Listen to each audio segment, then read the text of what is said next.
ரொம்ப அடிப்படையான ஒரு விவாதம் என்ன அப்படின்னு கேட்டிங்கன்னா, தமிழ்நாடு போன்ற மாநிலங்கள் பாராளுமன்ற தொகுதிகளை இழப்பதன் மூலமாக சட்டமன்ற தொகுதிகளும் பின்னாடி வந்து குறையும். இப்போ இவங்க 800 900 வந்து பாராளுமன்ற தொகுதிகளை ஏற்றிக்கொண்டு செல்லுகின்ற பொழுது தென் மாநிலங்களுடைய உதவி எந்த விதத்திலும் தேவையில்லாமல் அறுதி பெரும்பான்மையை எட்டுவதற்குண்டான தொகுதிகளை வட இந்தியாவிற்குள் மட்டும் வந்து இவங்க இந்த மறுவரை திட்டத்தின் மூலமாக சுருக்கிக்கிறாங்க.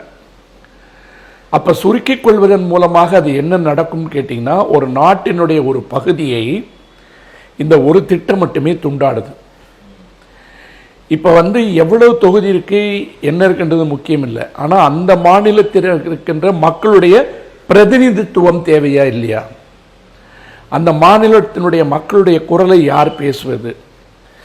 இப்போ உதாரணமாக இந்த 4 மாநிலங்கள் பாதிக்கப்படுது அல்லது 7 மாநிலங்கள் பாதிக்கப்படுதுன்னு சொல்லும்போது, அந்த மாநிலத்திற்கு எதிரான அந்த மாநில உரிமைகளை பறிக்கின்ற, மொழி உரிமைகளை பறிக்கின்ற, கலாச்சார உரிமைகளை பறிக்கின்ற, பண்பாட்டு உரிமைகளை பறிக்கின்ற எந்த சட்டமாக இருந்தாலும் இந்த மாநிலங்களுடைய பதிலுரை என்னவென்று கேட்க தேவையில்லாமலே மத்தியில் இருக்கின்ற ஒன்றிய அரசு அவர்களாகவே அதை நிறைவேற்ற முடியும்.